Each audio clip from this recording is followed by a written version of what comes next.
Hello class, we are starting with our first topic, that is introduction to microeconomics. We are starting here from the key terms we are starting from, that is first term, that is goods. Goods मतलब क्या होता है, कोई भी goods and services, कोई product अगर आप बेचते हो या खरीदते हो तो वो कहलाते हैं goods, जो भी आपकी नीड्स और वांट्स को सेटिस्फाई करते हैं. It means physical or tangible object used to satisfy people wants and needs. अगर हम बात करें टेंजिबल ऑब्जेक्ट्स की, टेंजिबल ऑब्जेक्ट्स वो ऑब्जेक्ट्स होते हैं which you can seen and touch. अगर आप टेबल को टच कर सकते हो, उसे देख सकते हो, तो वो सारे क्या आएंगे, गुड्स. बट अगर मैं बात करूँ कि गुडविल की, तो गुडविल क्या है, आप टच नहीं कर सकते कि कितनी गुडविल है, किसकी कितनी ज्यादा विशेषता है, कौन कितना ज्यादा डेवलप है, ठीक है, तो वो हम टच नहीं कर सकते. फॉर एग्जाम्पल अगर हम पेप्सी की बात करें या कोका कोला है, तो वो उसकी गुडविल कितनी है, कितनी उसकी मार्केट मैक्सिमम सेटिस्फेक्शन कितना है कस्टमर्स का, तो वो हम नहीं देख सकते. तो अगर हम बात करते हैं गुड्स की, गुड्स का मतलब होता है इट मीन्स फिजिकल और tangible object used to satisfy human wants and needs, ठीक है. अगर अब हम बात करते हैं सर्विसेज की, सर्विसेज क्या होती है, सर्विसेज वो होती है इनटेंजिबल होती है, विच can't be seen and touch, जिसको टच नहीं किया जा सकता, ना ही आप देख सकते हो, ठीक है. जैसे कि services, it means the intangible satisfaction of human wants. It means the intangible satisfaction of human wants and needs. अगर आपकी human wants और needs होती है, उनको हम क्या कहते हैं, सर्विसेज कहते हैं. जैसे मैं आपको टीचिंग की सर्विस दे रही हूँ, डॉक्टर अगर आपको ट्रीट करता है, एज अ पेशेंट अगर किसी को ट्रीट करता है, तो वो अपनी डॉक्टरी वाली सर्विस प्रोवाइड कर रहा है. मतलब हर कोई अपनी अलग अलग सर्विसेज प्रोवाइड करता है. अगर गुड्स की बात करी मैंने, तो गुड्स कौन से होते हैं, जिनको वो टेंजिबल ऑब्जेक्ट्स होते हैं which can be seen and touch, and services are intangible object which can't be seen and touch. Next we start, next term is individual. अब इंडिविजुअल की बात करें तो इंडिविजुअल क्या होता है, एक पर्टिकुलर पर्सन. अगर आप एक पर्सन की बात करते हो, एक ग्रुप की बात करते हो, तो वो सारे किसमें काउंट होंगे, इंडिविजुअल. तो it means an individual decision making unit. It can be a person or a group like a household or a firm, etc. मतलब इंडिविजुअल में हम कोई भी इंडिविजुअल पर्सन कोई भी डिसीजन लेता है या पूरा ग्रुप कोई भी डिसीजन लेता है. अगर मेरे घर में मैं कोई भी डिसीजन लेती हूँ या मेरे फादर कोई भी डिसीजन लेते हैं, तो वो हमारा इंडिविजुअल पर्सन होता है जो भी कोई डिसीजन लेता है. और पूरा ग्रुप मिलकर ले ले, जैसे अगर मेरी पूरी फैमिली मिलकर ले कि मेरे पापा भी ये कह रहे हैं हाँ चलो टीवी खरीद लेते हैं, मॉम भी कहती है टीवी खरीद लेते हैं, भाई भी कहता है टीवी खरीद लेते हैं, तो जब पूरे ग्रुप की बात करते हैं तो वो भी हम इंडिविजुअल में काउंट करते हैं. Next is resources. अब रिसोर्सेज क्या होते हैं, resources, it means those goods and services which are used to produce other goods and services. Resources वो चीजें होती हैं जहाँ पे हम गुड्स और सर्विसेज को प्रोड्यूस करते हैं with the help of that. जैसे कि लैंड की हेल्प कर, लैंड से लेते हैं, लैंड, लेबर, कैपिटल और आपका एंटरप्रेन्योर, ये सारे क्या है, आपके लिए एक रिसोर्स का काम करते हैं. अगर आपके पास लैंड नहीं होगी तो आप बिजनेस करोगे कहाँ पे, लेबर नहीं होगी तो वो काम कैसे करवाओगे आप, ठीक है. अगर आपके पास कैपिटल नहीं होगा, आपके पास पैसा ही नहीं होगा, तो फिर आपके कोई आपका बिजनेस स्टार्ट ही नहीं होगा, आपके पास पैसा नहीं है तो. और एंटरप्रेन्योर जो पर्सन मीन ओनर है, उसको कोई एफर्ट्स, कोई डिसीजन लेना पड़ेगा, तभी तो कोई आप रिसोर्सेज का यूज कर पाओगे. तो रिसोर्सेज क्या होते हैं, resources it means those goods and services which are used to produce other goods and services, for instance land, labor, capital, tools and machinery, etc. Next हम देखते हैं मीनिंग ऑफ इकोनॉमिक्स. अब इकोनॉमिक्स का मतलब क्या होता है, इकोनॉमिक्स की अगर हम बात करें, जब हम फर्स्ट इकोनॉमिक्स की बात करते हैं तो इकोनॉमिक का मतलब क्या होता है, मनी से रिलेटेड. जहाँ पे भी आपकी ट्रांजेक्शन किसी भी मनी से रिलेटेड, कोई भी प्रॉब्लम से रिलेटेड होती है, वहाँ पे हम इकोनॉमिक्स की बात करते हैं. इकोनॉमिक्स जो है वो स्टडी होती है इकोनॉमिक प्रॉब्लम्स की. अब इकोनॉमिक प्रॉब्लम्स कौन कौन सी होती है, जैसे आपको फर्स्ट थिंग पता है कि आपको पता है economic is concerned with the study of economic problems that arise because human wants are unlimited. हर एक के मतलब हर कोई चाहता है मेरे पास गाड़ी भी हो, बंगला भी हो, कार भी हो, हर चीज हो मेरे पास. तो ह्यूमन की वांट्स कभी खत्म नहीं होते. एक चीज सेटिस्फाई होगी वो दूसरी चीज पे रहेगा. चलो आज मेरे पास कार आ गई तो अब मेरे को घर खरीदना है. तो human wants are unlimited and resources to satisfy those wants are limited. But जो रिसोर्सेज, अगर मैं कहूँ कि रिसोर्सेज जो सेटिस्फाई करते हैं ह्यूमन वांट्स को, वो क्या है, लिमिटेड है. रिसोर्सेज बहुत ही लिमिटेड है, मतलब आपके पास अगर पैसा है, ठीक है, तो आप गाड़ी भी खरीद सकते हो, बंगला भी खरीद सकते हो, पर आपके पास रिसोर्सेज क्या होते हैं, स्केयर क्वांटिटी में होते हैं, ठीक है। And these square resources have alternative uses, और इनके ऑल्टरनेटिव यूजेस होते हैं, जैसे कि अगर मैं बात करूं कि मेरा पेट्रोल बहुत ज्यादा महंगा हो रहा है, मैं सीएनजी पे शिफ्ट कर जाऊंगी, ठीक है, तो इस तरीके से, या फिर मैं डीजल पे शिफ्ट कर जाऊंगी, या फिर पेट्रोल के प्राइस बहुत ज्यादा जा रहे हैं तो मैं डीजल वाली कार लूंगी, ठीक है। तो इस तरीके से हम रिसोर्सेज का अल्टरनेट यूज करके उनको उनका एफिशिएंटली यूटिलाइजेशन कर सकते हैं।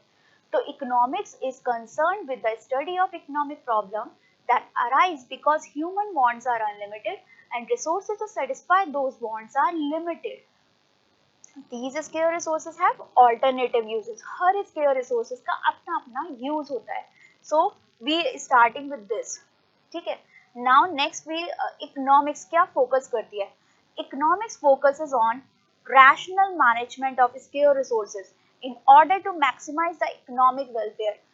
जब इकोनॉमिक्स की बात करें तो इकोनॉमिक्स क्या करती है, फोकस करती है rational management of square resources, मतलब एक अच्छा यूटिलाइजेशन किया जाए हमारे रिसोर्सेज का, जिससे कि हमारी जो इकोनॉमी का पूरा वेलफेयर है वो अच्छे से हो सके, मैक्सिमाइज हो सके, जितना ज़्यादा वेलफेयर हो सकता है उतनी अच्छी हमारे एफिशिएंटली अगर हम यूटिलाइज करेंगे अपने रिसोर्सेज का, तो उतना अच्छा हमारी इकोनॉमी का वेलफेयर होगा। Hence, economics is about making choices in the backdrop of scarcity. अगर जैसे रिसोर्सेज हमारे लिमिटेड है, स्केयर है, तो हमें एक अच्छी सी चॉइस बनानी चाहिए कि हम कैसे उसको करें, ठीक है।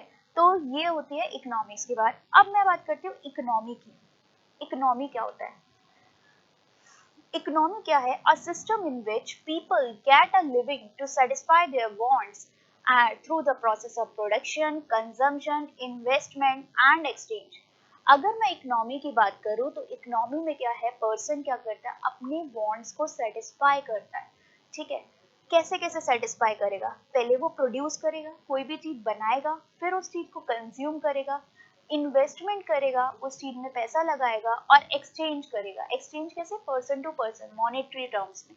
जैसे कि अगर मैं कोई गुड खरीदती हूँ तो मैं सबसे पहले क्या करूंगी, उस गुड को बनाऊंगी, ठीक है। मैंने जैसे बनाई, चॉकलेट बनाई, ठीक है, तो मैंने चॉकलेट बनाई, फिर मैंने उसका प्रोडक्शन किया, और अब कंज्यूम कौन करेगा? कंज्यूमर्स कंज्यूम करेंगे। तो कंजम्पशन कौन करेगा? कंज्यूमर्स करेंगे, वो उसको खरीदेंगे। इन्वेस्टमेंट भी यहाँ पे जरूरी है कि मेरे पास पैसा होना चाहिए चॉकलेट बनाने के लिए, और एक्सचेंज किस टर्म में होगा? मॉनेटरी टर्म्स में। वो मुझे पैसा देंगे, मैं उन्हें चॉकलेट दूंगी। तो यहाँ पे चार इंपॉर्टेंट कंपोनेंट्स होते हैं जो किसी भी इकोनॉमी के लिए बहुत ज्यादा जरूरी होते हैं, ठीक है। अब मैं बात करती हूँ प्रोडक्शन की। प्रोडक्शन अगर बात करें तो it is defined as creation of utility. It is a process in which inputs are transfer to goods and services. Goods और सर्विसेज, ये एक ऐसा प्रोसेस है जहाँ पे हम क्रिएट करते हैं यूटिलिटी को। प्रोडक्शन में हम क्या करते हैं, कोई भी यूटिलिटी को क्रिएट करते हैं। जैसे कि जो भी हमारी जरूरत है उसको मैं क्रिएट करूंगी, मुझे प्रोड्यूस करूंगी। मुझे शैम्पू की जरूरत है तो मैं उसका प्रोडक्शन कराऊंगी, ठीक है। तो it is a process in which inputs are transferred to goods और सर्विसेज। यहाँ पे इनपुट्स जो भी होते हैं वो ट्रांसफर किए जाते हैं गुड्स और सर्विसेज के लिए। मतलब आप प्रोडक्शन करोगे तो आपको पीछे से रॉ मटेरियल भी चाहिए होगा, तो प्रोडक्शन कैसे करोगे? क्रिएशन ऑफ, पहले सबसे पहले यूटिलिटी होना जरूरी है। अगर आपके पास नीड ही नहीं है आपको, तो आप क्रिएट करोगे ही नहीं से।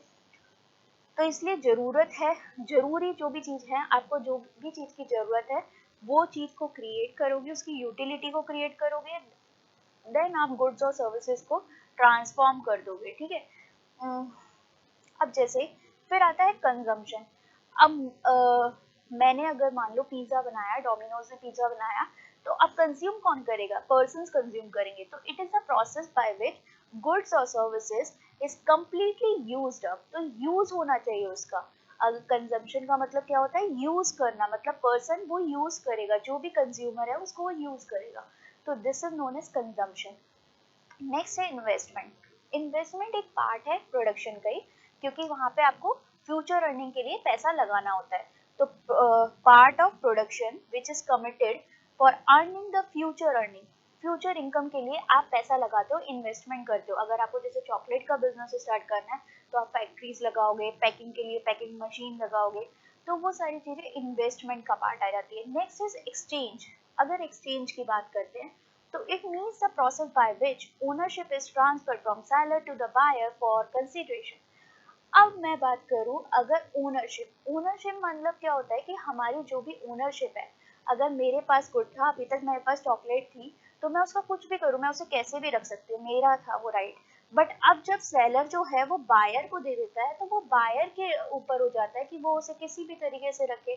मैं एक एग्जांपल लूं जैसे घर का, तो मैंने पहले वो मेरा घर था, ठीक है, तो मैं उसको किसी भी तरीके से रखती थी, मैं उस पर पेन चलाऊं या मैं उस पर पेंट करवाऊं या नहीं करवाऊं, तो वो मेरे ऊपर है। बट अगर मैंने बायर को बेच दिया है किसी कंसिडरेशन पे, कंसिडरेशन यहाँ पे रिलेटेड होता है आपका मनी से, ठीक है, तो मनी में अगर मैंने मनी में उसे बेच दिया है तो आपका ये क्या होता है कि आप एक्सचेंज कर रहे हो मनी के उस पे। जब सेलर बेच देता है बायर को किसी मनी कंसिडरेशन के लिए तो उसको बोलते हैं हम एक्सचेंज, ठीक है।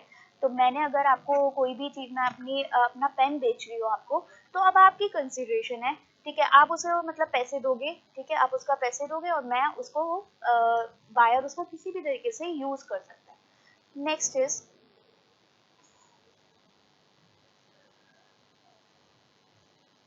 नेक्स्ट आता है टाइप्स और ऑर्गेनाइजेशन ऑफ इकोनॉमी।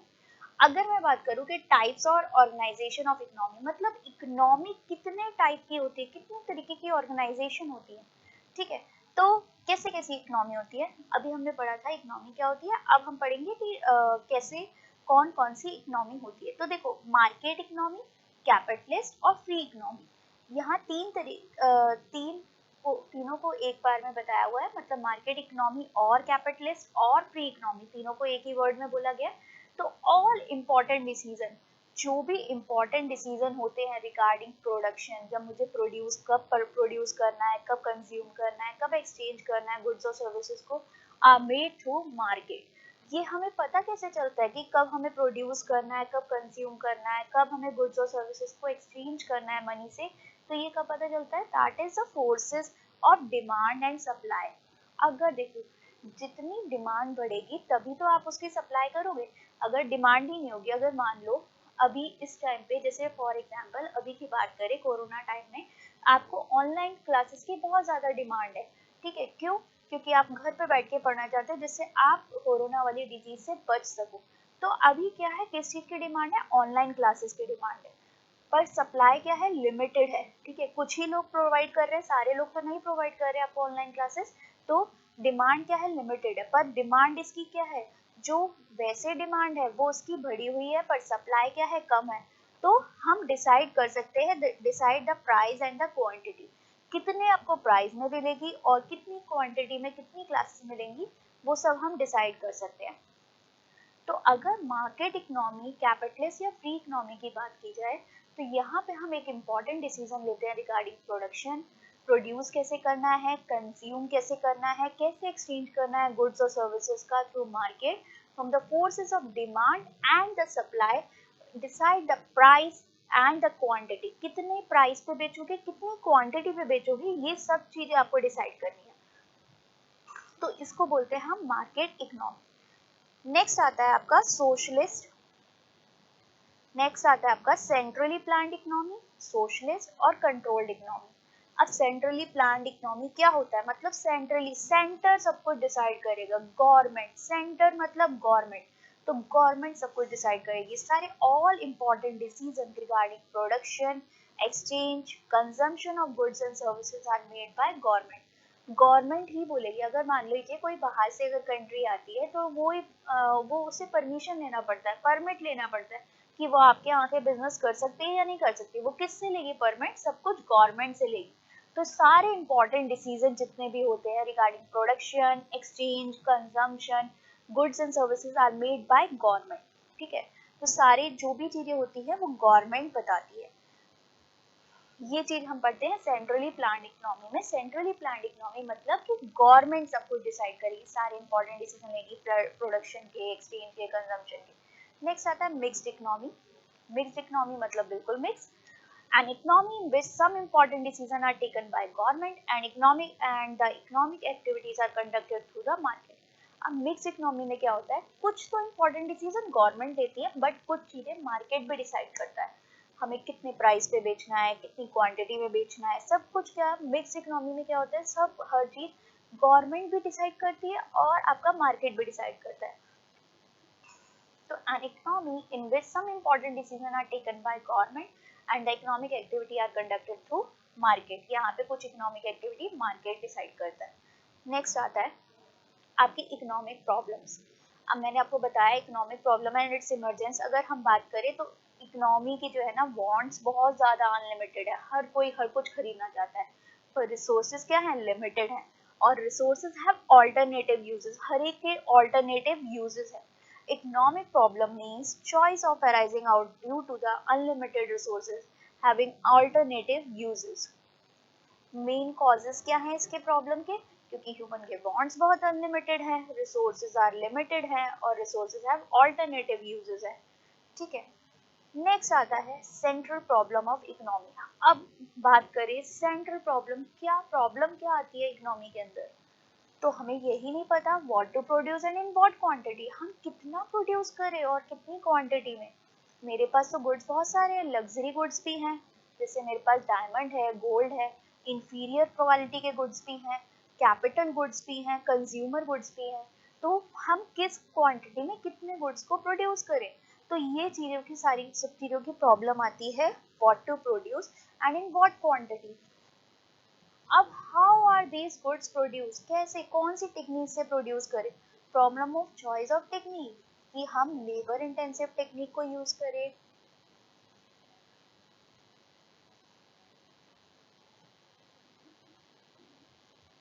या फिर कैपिटल इंटेंसिव की तरफ जाएं, मतलब लेबर से ज्यादा काम करवाएं, या फिर हम मशीन से इतनी लगा दें कि उनसे काम हो जाए। तो ये सारी प्रॉब्लम आती है लग्जरी गुड्स।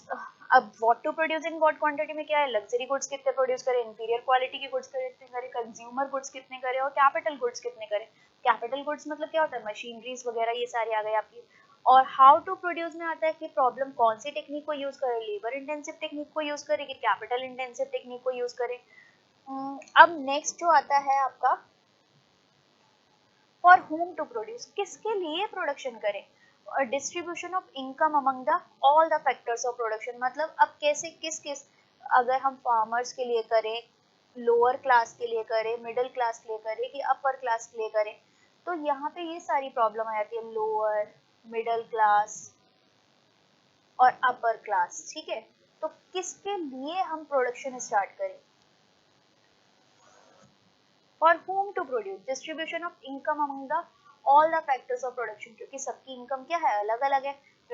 अगर फार्मर से देखी जाए तो उनकी इनकम कम है, लो में आ जाती है, फिर मिडिल क्लास आ जाता है, जो आपके नॉर्मल पर्सन है वो कितना अफोर्ड कर सकते हैं, किस चीज को वो खरीद सकते हैं, किस चीज को नहीं खरीद सकते। अब जैसे डायमंड हर कोई तो खरीद नहीं सकता और हर किसी के लिए बेनिफिशियल भी नहीं है। अब कोई गरीब है, आप उससे कहो कि नहीं आप तो ना डायमंड खरीद लीजिए, तो उनके लिए डायमंड बेनिफिशियल नहीं है कि यार मैं एक डायमंड रख के क्या करूंगा, मेरे को तो मेरे लिए तो मेनली क्या है, रोटी कपड़ा और मकान, वो चीज मेरे पास होनी चाहिए। मिडिल क्लास के लिए अपनी एवरेज लिमिट्स होती है और अपर क्लास की अपनी एवरेज लिमिट होती है। तो हर एक का अपना अपना फॉर होम टू प्रोड्यूस, किसके लिए प्रोड्यूस करें, किस क्वांटिटी में प्रोड्यूस करें। अब नेक्स्ट आता है पॉइंट आपका growth of resources and sustainable development.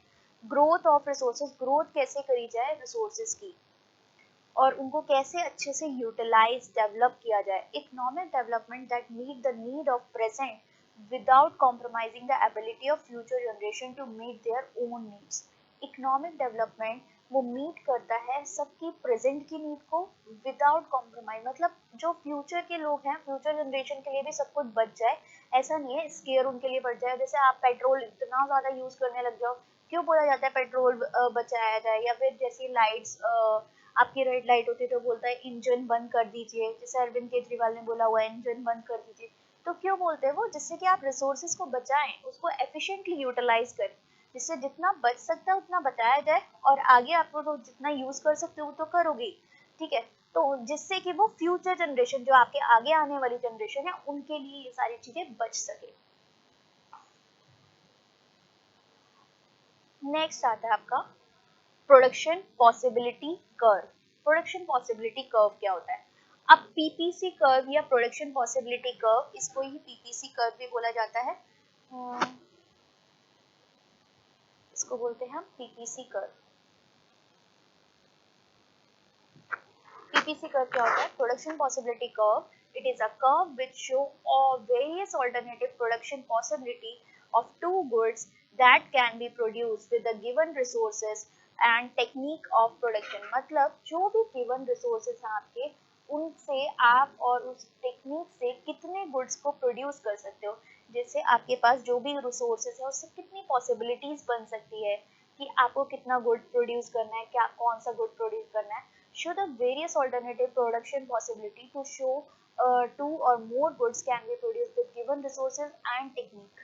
जैसे कि अगर मुझे वीट भी प्रोड्यूस करना है, राइस भी प्रोड्यूस करना है, तो मैं कितनी क्वांटिटी में वीट को प्रोड्यूस करूँ, कितनी क्वांटिटी में राइस को प्रोड्यूस करूँ। ठीक है, जो मेरे पास अवेलेबल रिसोर्सेज, अगर मेरे पास एक पीस ऑफ लैंड है तो मैंने कहा कि मैंने 40 तो वीट कर लिया और 50 केजी मैंने राइस कर लिया।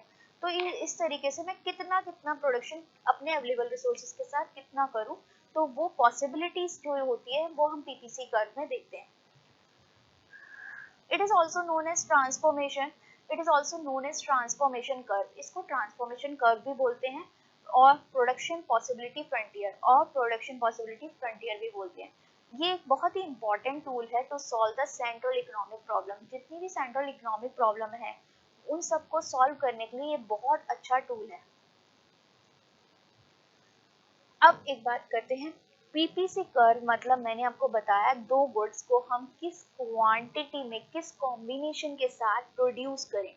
अब पीपीसी कर्व का एक शेड्यूल होता है। शेड्यूल मींस दैट कि हमने ना एक टेबल बना लिया और उसमें आपको बता दिया कि गुड ए हम कितना प्रोड्यूस करेंगे, गुड बी कितना प्रोड्यूस करेंगे। The table showing different possibility of production of two goods is called production possibility curve. मतलब डिफरेंट पॉसिबिलिटी कितनी है उस गुड को प्रोड्यूस करने के लिए, ये होता है पीपीसी कर्व। ठीक है, अगर मैं बात करूं पीपीसी कर्व की, तो जैसे देखो इन्होंने बोला कि प्रोडक्शन पॉसिबिलिटी, मैंने बताया मैंने गुड ए भी प्रोड्यूस, ए पे हूँ, बी पे हूँ, सी पे हूँ, डी पे, ई पे, एफ पे। उन्होंने कहा मैंने ना क्लोथ ना 0 करा है पहले, फिर वीट मैंने 15 किया। ठीक है, तो ये मैंने किस तरीके से किया कि 0 और 15 मैंने अगर एक ग्राफ पे शो करूंगी, फिर मैंने 1 किया और 14 किया। यहाँ आप देख रहे हो कि मैंने जब एक ये बढ़ाया है तो यहाँ पे एक घट गया है। तो क्या हो रहा है, प्रोडक्शन पॉसिबिलिटी कर्व में हम डिफरेंट डिफरेंट कॉम्बिनेशन बनाते हैं दो गुड्स के। ठीक है, कि हम गुड ए कितना, जैसे कि मेरे को ये सेक्रीफाइस यहाँ पे मेरे को बढ़ाना पड़ा और यहाँ पे मैंने इतना सेक्रीफाइस किया है, तो ये यहाँ पे मैं 1 से 2 पे चले गई, तो यहाँ पे ये मैंने ऐड कर दिया इतना, तो यहाँ पे मेरा ये 2 यूनिट्स कम हो गया, तो ये मैंने माइनस कर दिया। तो इतना इतना मुझे सेक्रीफाइस करना पड़ा जब मेरे को अगली यूनिट बनानी है। तो मैंने क्लोथ, अगर मैंने एक जो क्लोथ इन मिलियन मीटर है तो मैंने इतना बनाया क्लोथ, तो मेरे को वीट इतना बनाना पड़ा। तो ये सारी चीजें आती है आपकी प्रोडक्शन पॉसिबिलिटी कर्व में। अगर मैं बात करूं प्रोडक्शन पॉसिबिलिटी कर्व की, तो यहाँ पे जो रिसोर्सेज होते हैं, रिसोर्सेज अवेलेबल आर फिक्स। जो भी रिसोर्सेज होते हैं वो सारे फिक्स्ड होते हैं। ठीक है, यहाँ पे कोई भी रिसोर्सेज आपके वैसे नहीं होते, सारे रिसोर्सेज फिक्स्ड होते हैं। मतलब हम मान के चलते हैं कि रिसोर्सेज फिक्स्ड है, टेक्नोलॉजी रिमेन द सेम। मतलब टेक्नोलॉजी भी हम मान के चलते हैं कि सेम ही रहेगी, पुरानी नहीं होगी, एब्सोल्यूट नहीं होगी और ना ही कोई नई टेक्नोलॉजी आ रही है। ठीक है, रिसोर्सेज अवेलेबल वो फिक्स्ड है, मतलब कोई भी नए रिसोर्सेज भी नहीं आ रहे हैं। ठीक है, टेक्नोलॉजी रिमेन द सेम। ठीक है, और resources are fully employed. Resources को अच्छे से एम्प्लॉय किया गया, मतलब सारी उनका इफेक्टिव यूटिलाइजेशन किया गया है। ठीक है, the resources are not equally efficient in production of all goods.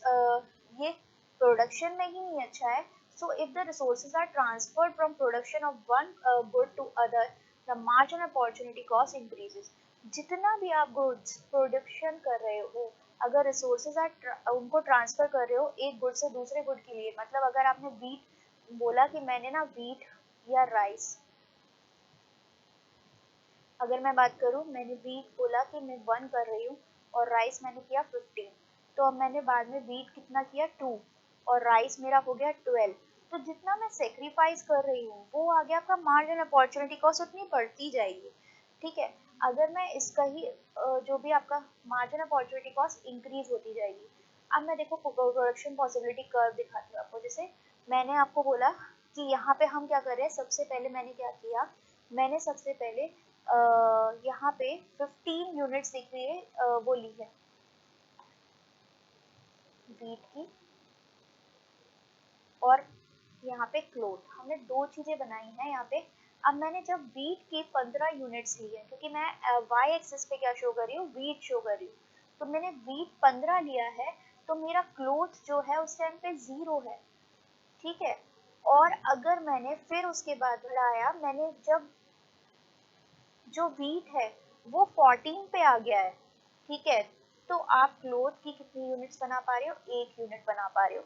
तो इस तरीके से आप देख रहे हो जो भी आपका चेंज आ रहा है वो यहाँ पे आप कुछ ना कुछ सेक्रीफाइस कर रहे हो। जैसे यहाँ 1 यूनिट सेक्रीफाइस किया, फिर आप यहाँ पे 2 यूनिट सेक्रीफाइस कर रहे हो, फिर इस तरीके से आपने यहाँ पे 3 यूनिट्स ऑलमोस्ट सेक्रीफाइस करी। तो जितना आप सेक्रीफाइस कर रहे हो उतना आपका मार्जिनल अपॉर्चुनिटी कॉस्ट इंक्रीज होता जा रहा है, ठीक है। तो फिर आपने प्रोडक्शन पॉसिबिलिटी कर्व्स में क्या दिखाते हैं हम, ये डिफरेंट कॉम्बिनेशन है। जैसे ए आपका कॉम्बिनेशन हो गया, बी आपका कॉम्बिनेशन हो गया गुड का, सी हो गया, डी हो गया, ये ई हो गया, ये सारे कॉम्बिनेशन है गुड्स के। और इसको हमने शो किया हुआ है कि यहाँ पे हमने एक्स एक्सिस पे क्या शो किया है, क्लोथ शो किए हैं, और वाई एक्सिस पे क्या शो किया है, हमने वीट शो किया है। तो ये हमने different combination of two goods को लिया है और उनके डिफरेंट डिफरेंट कॉम्बिनेशन को शो किया है with available technology and with available resources. Next हम आगे बढ़ते हैं। अगर प्रॉपर्टीज ऑफ पीपीसी की बात करें तो ये डाउनवर्ड स्लोपिंग कर्व होता है, ये डाउनवर्ड स्लोपिंग है और लेफ्ट से राइट की तरफ जा रहा है, ठीक है। आपने देखा ना, अभी ये डाउनवर्ड आ रहा है, देखिए ये ऊपर से नीचे की तरफ आ रहा है और लेफ्ट से राइट की तरफ जा रहा है, ठीक है। अब नेक्स्ट आता है इट इज सो, क्यों ऐसा हो रहा है, because to increase the production of one good, जब हम एक गुड का प्रोडक्शन को बढ़ाते हैं हमें दूसरे के प्रोडक्शन को अपने आप कम करना पड़ता है, because of this inverse relationship. इसलिए पीपीसी कर्व जो होता है वो नेगेटिवली स्लोप होता है, वो नीचे की तरफ आता है, नेगेटिवली डाउनवर्ड स्लोपिंग होता है और नेगेटिवली स्लोप होता है। The shape of PPC curve is concave to the origin. Concave मतलब केव के तरीके से इसकी शेप है, तो concave to the origin it is so because marginal opportunity cost tend to rise. मतलब जितना PPC curve tend to origin के साथ में है वो marginal opportunity cost इतनी बढ़ती जा रही है आपकी। अब marginal opportunity cost क्या होता है, marginal opportunity cost is the rate at which the quantity of output of one commodity is sacrificed to produce one more unit of other commodity. अब यहाँ पे क्या हो रहा है, एक क्वांटिटी को आप डिक्रीज करते जा रहे हो और दूसरी क्वांटिटी को बढ़ाते जा रहे हो, तो एक यूनिट को आप सेक्रीफाइस कर रहे हो, दूसरी को इंक्रीज कर रहे हो। तो जितना आप मार्जिनल अपॉर्चुनिटी कॉस्ट एक ऐसा रेट होता है जहाँ पे आप एक यूनिट को तो सेक्रीफाइस करते हो और दूसरी यूनिट को इंक्रीज करते हो, one more unit of other quantity, ठीक है। जैसे कि इन्होंने एक एग्जांपल दिया है, you study late for a final. अब जब आपका फाइनल एग्जाम है तो आप बहुत ज़्यादा लेट तक स्टडी करते हो, फिर next day you are sleepy, पर अगले दिन आप सोना चाहते हो क्योंकि आपका एग्जाम हो चुका है, your opportunity cost is good sleep. तो अब आपकी गुड नाइट स्लीप एक बहुत अच्छी जरूरी चीज है एग्जाम से पहले, तो ये आपकी अपॉर्चुनिटी कॉस्ट हो गई। तो आपको जो अपॉर्चुनिटी मिलेगी आप उसको ग्रैस्प करोगे। जो शेप होती है, शेप ऑफ पीपीसी कर्व, वो डिपेंड करती है मार्जिनल रेट ऑफ ट्रांसफॉर्मेशन के ऊपर।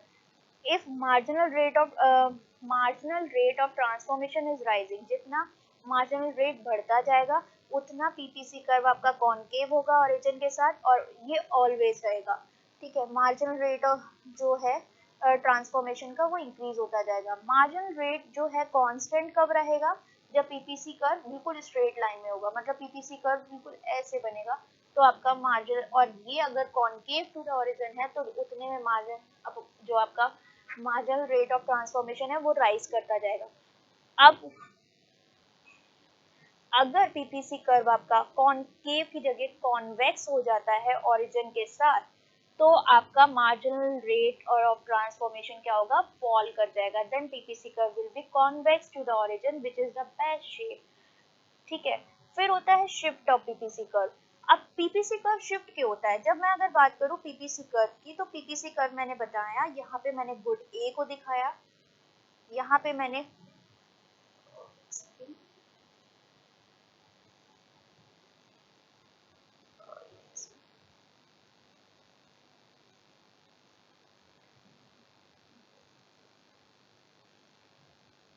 मैंने यहाँ पे क्या किया, गुड ए को दिखा रही हूँ मैं एक्स एक्सिस पे, गुड बी को मैं दिखा रही हूँ वाई एक्सिस पे, ठीक है।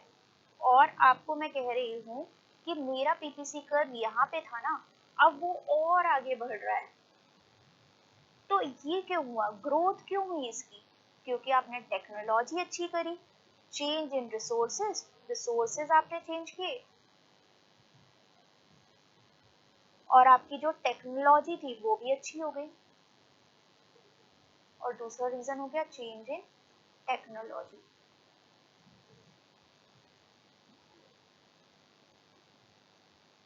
ठीक है। और अगर पॉइंट यहाँ डिक्लाइन कर जाएगा, ये तो आपकी हो गई ग्रोथ ऑफ रिसोर्सेज, ये आपने क्या दिखाया, ग्रोथ हो रही है आपकी रिसोर्सेज की।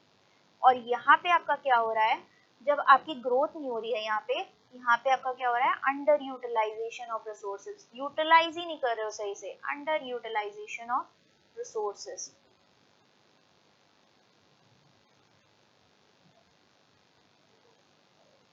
ठीक है। तो production possibility curve will shift under the following two condition. Shift कब होता है, राइटवर्ड शिफ्ट की बात कर रहे हैं, जब चेंज इन रिसोर्सेज होगा या change in technology for both the goods. अगर शिफ्ट राइटवर्ड हो रहा है तो आपने रिसोर्सेज अच्छे यूज किए हैं, टेक्नोलॉजी अच्छी यूज की है।